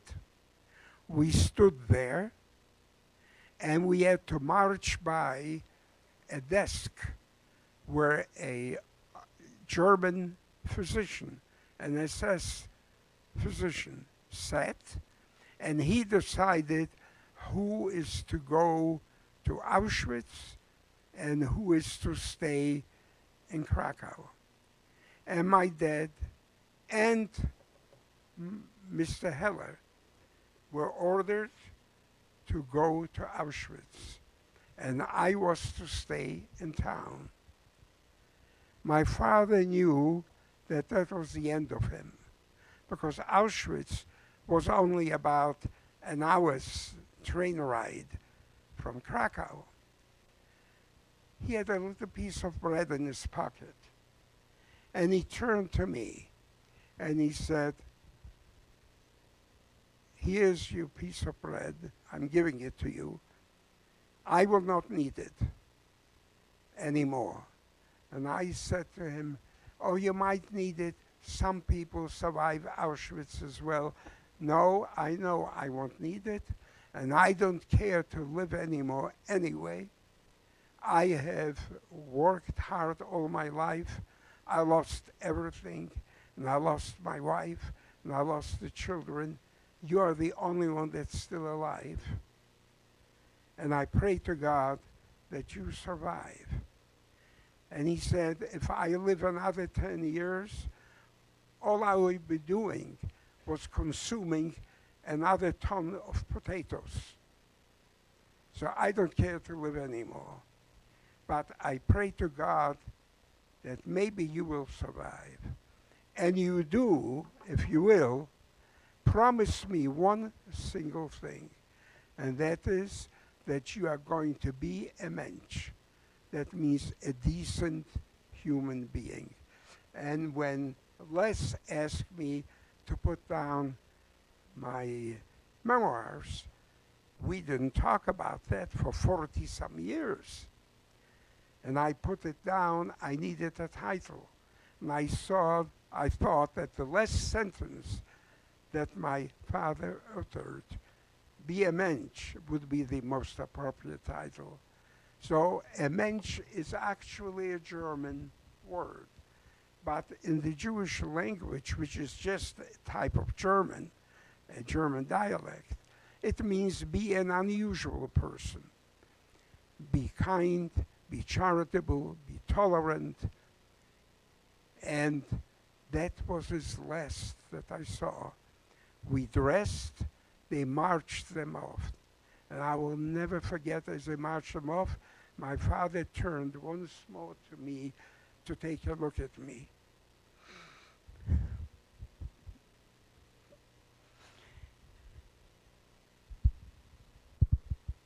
And he was gone forever. Now I was alone, the only survivor of the entire family. I was assigned to open mass graves at that camp, dig up the corpses, because the Nazis decided to erase all the signs of the atrocities and murder that they committed. So we were to burn all of them. So I was there in that hole, digging up the dead. And there's one that I will never forget. As I was bending down to pick out with my shovel a redhead individual, or maybe about 40-some years old, with a baby next to him. And I was afraid with the shovel to injure that corpse. To me, that corpse was just like a living human being. So I pushed that shovel deep under, tried to lift him up. And as I was bending down, all of a sudden, I see all the stars as a couple, a German couple who supervised, and he was in that mass grave, trotting on all these corpses. So his boots were loaded with all kinds of decomposed human material, kicked me full blast in my face as I was bending down. He broke my nose. I started bleeding from my nose, and I had decomposed matter in my eyes, in my mouth, in my nose. It was a most awful experience, but I survived it. I was then, in October 15th, ordered to be shipped out of Krakow. The Soviets had already liberated my hometown, barely 90 miles to the southeast of Krakow. We didn't know that, but they were now repatriating prisoners to Germany. And I was attached to a group that used to work for Mr. Schindler in Krakow. Mr. Schindler was a Nazi who turned to be a mensch eventually and tried to save the Jews that worked for him. And I was attached to them, to those who had worked for him. And there were two ladies that I knew that worked for him. He was the angel sent from heaven. I was attached to that group. We were sent to a concentration camp in Germany called Gross Rosen, which was a very large concentration camp, and this was then Germany. Gross Rosen is now Poland. And there I thought, if I'm going to stay there any longer than just a few days, there was no way I can survive. I met a Polish physician, Dr. Mianowski, here from Chicago. He's not alive anymore, who was there in that concentration camp. And when I told him that I was there, but fortunately no more than about a few days to a week, he said, well, you are lucky because people were dying and being killed continually there. Anyway, we were there for a few days. I can be here just almost a day describing to you how it was there. Even so, I was only there a short period of time, fortunately. Okay? We got there. We had to undress naked. Mind you, it is October, and a fine snow is falling, and we are standing naked there, and I had a 20 gold dollar coin that a guy gave me when he was shipped out from Krakow, and he knew he cannot take it with him, so he gave it to me. And I gave him my sweater. I had a sweater because I didn't know where they were going to send him. I had it in my mouth, and we were standing there, and it was dark. And I was afraid, I heard, that the Nazis check the orifices. They check your mouth, they check the rectum, whether he didn't hide something there. So I spit out that gold coin while it was dark to the ground, and I was standing there. Then they took us in to take a bath. Well, what kind of a bath we are going to take, I didn't know. But there was nothing I could do. They marched us in there, into a barrack, and we were all lined up naked. And there was one prisoner on this side and one prisoner on this side, and we marched through them. And one guy cut your hair, and he didn't talk to you. He just gave you a hit.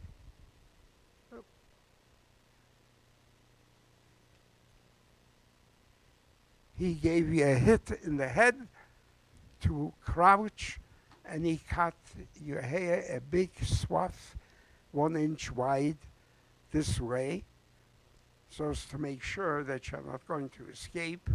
You will be recognized by your hair. And then one guy on this side had a big stick with a rag at the end and a barrel, and this one had a big stick on the end, and you had to hold your arm like this, and he speared you under the armpit. Then you had to bend down and spread your cheeks, smeared your rectum and the groins, and that stuff stunk to high heaven. This was supposedly a disinfectant. And we were sent to the bathhouse. And I didn't know what kind of bath we are going to be exposed to. But fortunately, it was water that came down, hot water, and it was a good shower and so on. After we finished showering, they put us into a barrack and told us to sit on our rears with the knees bent fully and spread out, so the next guy will sit right in your crouch. And a assessment with a whip was standing there and hitting you to squeeze in, squeeze in, squeeze in, I didn't think I could possibly survive this. My testicles became like scrambled eggs as the guy was squeezing into me, and my knees and my hips were hurting from being bent and spread out. The place was packed with all us prisoners. Fortunately, this didn't last very long, no more than about a half hour. They told us to get up, and we went to another barrack. Now, mind you, this is all winter, and we ran to the next barrack. In the next barrack, they had a pile of shirts, probably from victims that they killed, a pile of them. And they had a pile of jackets, striped ones, and a pile of slacks, striped ones, and piles of shoes, large, small, wooden shoes. And we had to go very fast because the guy was going there with his whip to pick up a jacket, pick up a shirt. Fortunately, they beat you with the whip. You had to go fast. So I grabbed probably somebody's nightgown, and it reached to my ankles. But I had no choice. That's what I got. A jacket, then striped one, striped slacks, and a pair of shoes, but they didn't fit. So the prisoners afterwards kept exchanging what they got. Now, we were then sent to a barrack where we were supposed to live. And it was cold and no food. And I developed, I'm not going to tell you in English, gastroenteritis, my stomach with diarrhea. And there wasn't even a shred of paper in the latrine.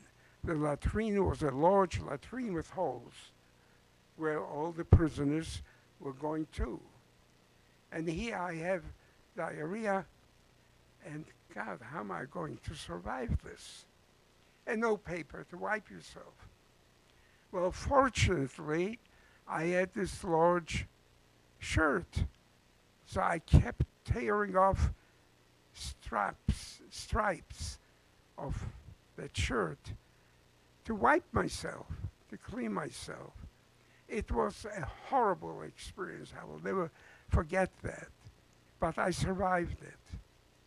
And a few days later, they shipped us to Mr. Schindler's camp in Brnieniec in Czech and Brunlitz-Brisau in German, a small town where he had was moving his factory from Krakow to there. And there we were set up in a big building, and I and one gentleman from Krakow were supposed to be set up with the glaziers. But there was nothing to glaze there. We were set up in a shop that had no windows. The door was a metal door, and it was off the courtyard. And if you walked there, you wouldn't even have noted there was anything there. We were assigned there. And there were some plates of glass there to work with, and that's where we were supposed to work.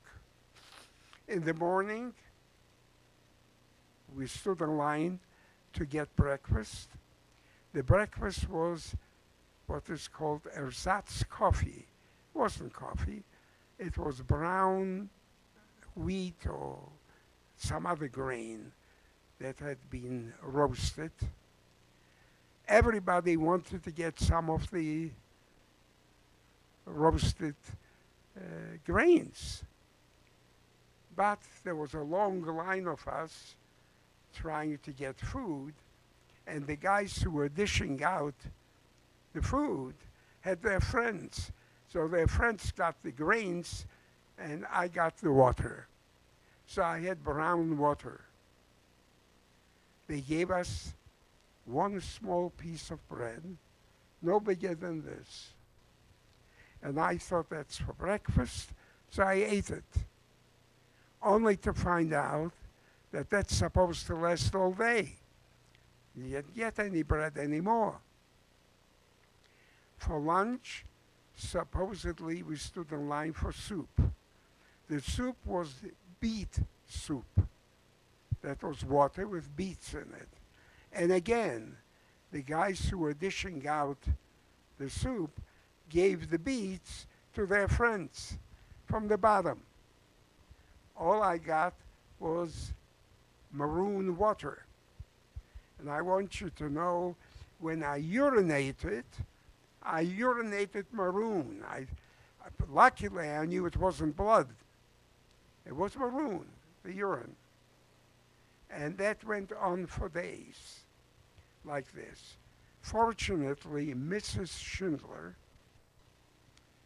came, and she arranged with a lady, a friend of hers, a countess.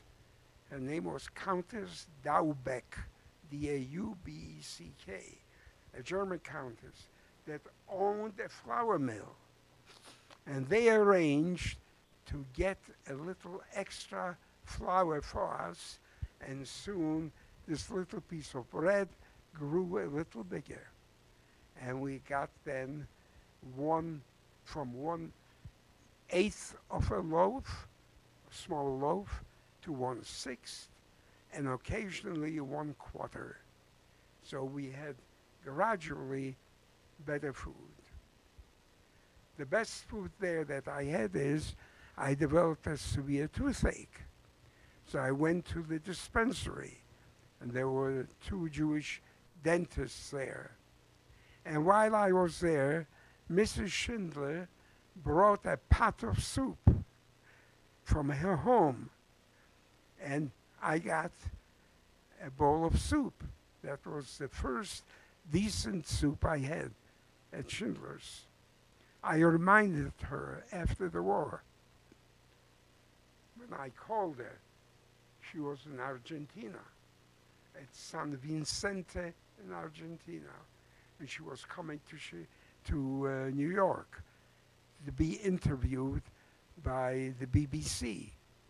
So I, from Chicago, flew to New York to meet her. And I reminded her of the soup that really was so wonderful that I had when I was there. But it was difficult to get food enough to satiety. Here and there would be a piece of horse meat there, but again, since I was a nobody there, I was not from Krakow. Most of the people were from Krakow, so they had their favorite people that you may have seen in Schindler's List. They got the piece of meat that was in that bowl. I just got the water. So, but anyway, I survived it there. Then was coming the end of the war. The American Patton's army was to the west of that place where I was.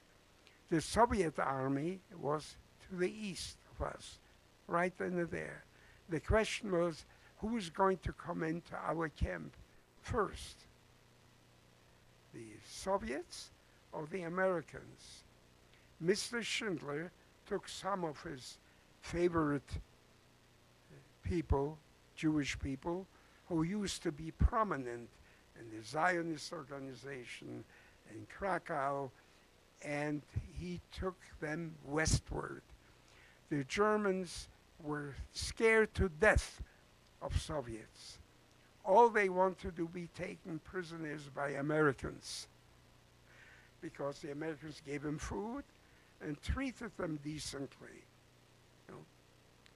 So he took them west, and there was nobody in the camp.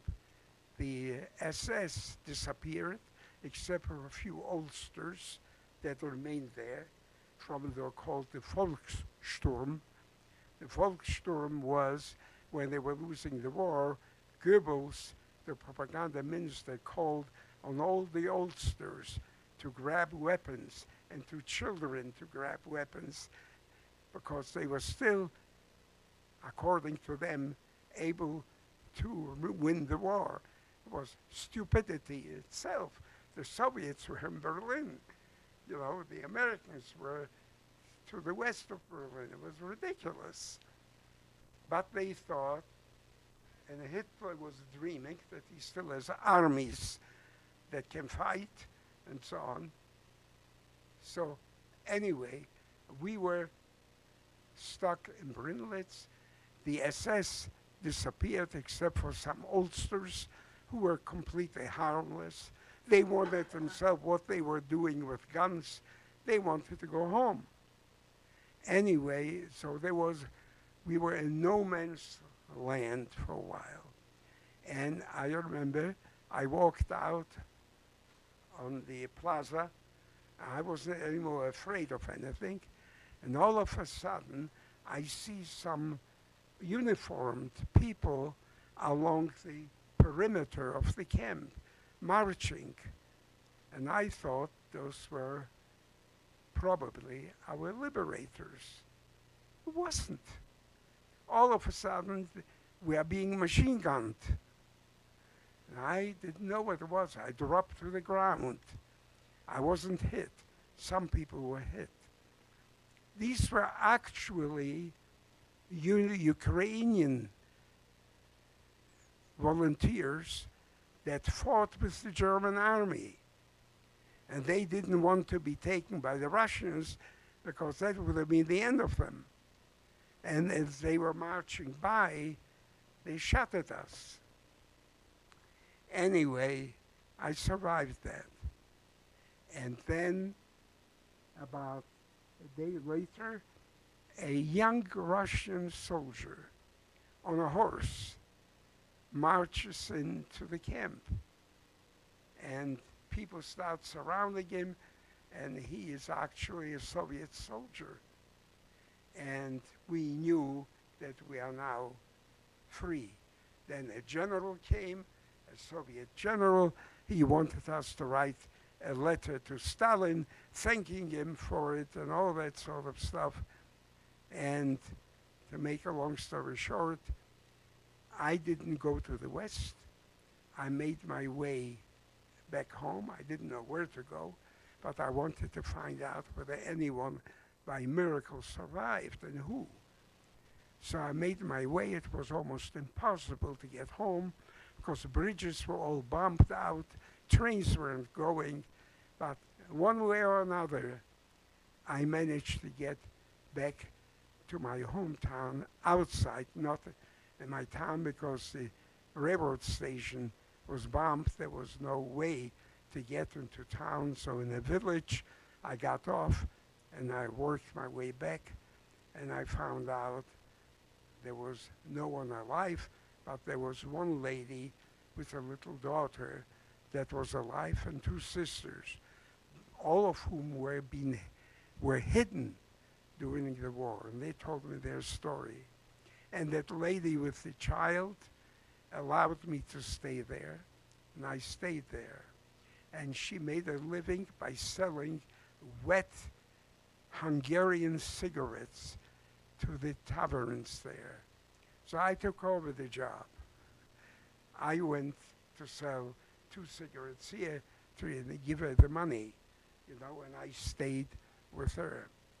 And she told me her survival story, which was unbelievable. Unbelievable how she was hidden in a double wall in a stable. And then the police was coming and tell her where someone must have given away that she's hiding a Jewess. He is hiding a Jewess. They were beating him. She could hear it through the double wall. They were beating him to tell where the Jewess is. And he would not. So the son and he, who was hitting him, took her to the forest, dug a hole in the forest, put the woman and the baby in that hole, and covered it with branches and leaves. And once a week he would bring some bread and water to her. That's how she survived. She told me that story. She did not intend to stay in Poland. Neither did I, because it was communist Poland. I didn't even register, because if I had registered, as I returned, I would have to be put into the army. And I was not interested to go into the army and so on. Anyway, I made my way west. I can tell you a long story. I ended up in jail in Czechoslovakia, being accused of being a Polish spy, the Czechs, sitting in jail and so on.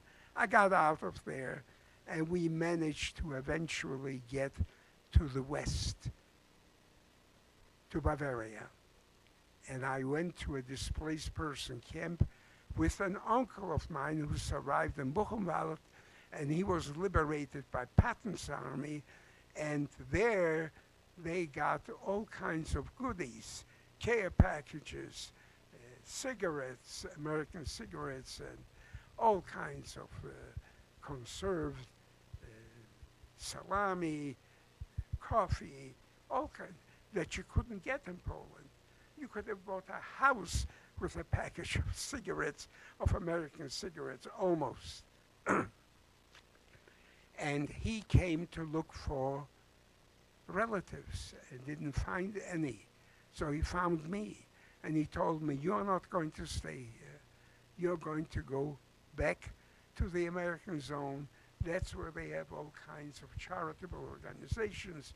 There are Quakers, there are Jewish, there are Christian charitable organizations. That's where we are going." And we smuggled our way. It's a long, long story there. And we were there.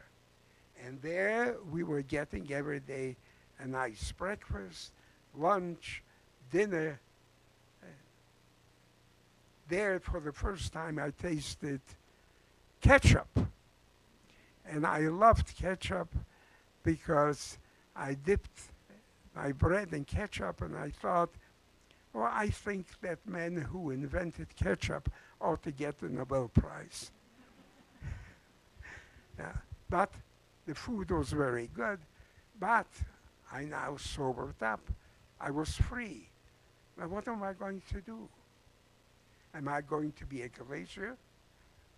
You know, where am I going to go? I want to go to the United States. And I don't want to be a glazier. I want to study. And I would give an arm and a leg to study, no matter what it is. I couldn't care less, just had to be study. I had to study, period. And I did.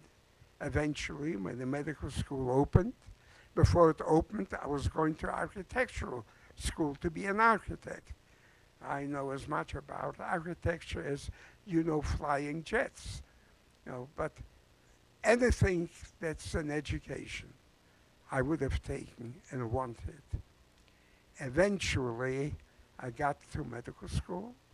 I graduated there, came to the U.S., joined the Army during the Korean War, and I was assigned to the Medical Corps with the rank of first lieutenant. Then I became a captain, and now all of a sudden I got rich, because as an intern in the hospital, I was making $40 a month. And I had to buy clothes, shoes, stockings, I didn't have any of it. And I wasn't one to go and take alms or take somebody's donations. I was going to earn this myself. And in the army, I got wealthy because I got $200 a month. Wow, I was really rich. So I bought for $25 a suit at the Robert Hall store. I don't know whether you guys know Robert Hall, and so on. Now I was elegant. And I graduated, I married my wife, had children. Then, after the service, I joined the medical school. I was in full-time faculty, and there I was making $4,800 a year. Okay? And when I wanted more, I was told, well, the full professor was making only 8 and 12. Why should we give you more? Anyway, I went into private practice, but I was still on the faculty. And I worked hard, I saved. When I was making $40, I was saving a couple of dollars. And when I was making 90 as a resident a month, I was saving some money. And at the age of 75, in 1997, I decided it's time to quit while you're ahead, and I moved here where it's nice and warm, so I won't be exposed to the frost the way you were a few days ago here. And that's where I have been since that time. And one of the things that I do, aside some medical stuff, that I still have a case to do, but I'm retiring at the age of 95, and I'm not going to be doing any more of those, but I do speak to schools. And what I like to convey to them, the message from my experience that I just described to you. Number one, World War II and the Holocaust didn't have to occur, could have easily been avoided. But why did it happen? Well, I'm not a researcher, and I'm not a journalist, and I'm not a historian, so I like a simple answer. The simple answer from what I saw was indifference. Germans are not killers. They don't go around shooting Jews. You heard most Germans at the air base were extremely nice, and that I worked with. But they were indifferent. They could see very easily in the 30s Hitler killing his own children, handicapped, killing his own handicapped people, and then throwing Jews out of their homes, of their stores, knocking the windows. All you had to do is open the window and see it. But that didn't bother them. No one marched. Germany had plenty of Nobel Prize winners. Not a one ever marched. So that, I hope, cannot happen in the United States, where people march even for the unborn, for an embryo. So you hope that you will tell people about it, that indifference is a horrible thing, and your children and grandchildren should all watch out for it and not remain indifferent to what they see, a group of people being sequestered out, either because of the color of the skin, or because of their religion, or otherwise, or because they have long hair, or because they color their hair, whatever not, and they are different, or because they want to marry another man. That's their private problem. This is should be a free country, and if you see something that's happen, you should protest it and join protesters and scream bloody murder. Hopefully, it will never happen in the United States. So indifference is the first thing, I think, the major lesson of the Holocaust that you should tell your children. Because it can happen again if you don't remember history. The next thing is, my dad's be a mensch. Be a decent human being. That means don't paint graffiti on people's houses. Don't throw garbage on the street where somebody else has to clean it up. Don't join skinheads, neo-Nazis, and all kinds of such radical organizations that are inhuman, because it can lead to what you heard me tell you about. And if it happened in Germany, it can happen anywhere, because they were the most highest educated people in Europe. They were highly civilized, highly industrialized, Western nation, and it happened. And the third thing is, even if you go through such trauma as I went through, and I look at my trauma being relatively mild of what I have friends, what they went through. Because fortunately, my father was a glazier, glass worker, and they needed us. So they were treated relatively better. And at the air base, we worked there, we were treated humanely. Then I was a Schindler's List in his camp, and there I was also treated relatively humanely. So I didn't suffer as much as some who were shipped to Auschwitz. I was never in Auschwitz. Gross-Rosen was the worst one, and Shebnia that I was in, and Krakow-Plaszow. But they were all short term. So even if you have suffered severe trauma, to be a mensch, make yourself a mensch out of it, means don't quit studying. If you don't want for the rest of your life to flip hamburgers at McDonald's, you better not give up studying. No matter what, if you study a subject and you have a diploma in your pocket, you can go anywhere and you will survive. If you don't have it, all you can do is flip hamburgers at $7 an hour and then thank your senator that he increased you by 25 cents an hour or 50 cents an hour. Very important that you continue your studies. I will quit here, Les, okay? And I'll be glad to be here to answer any questions that you may have.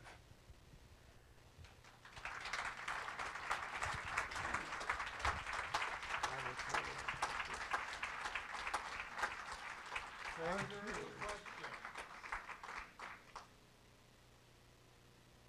No one has a question. What?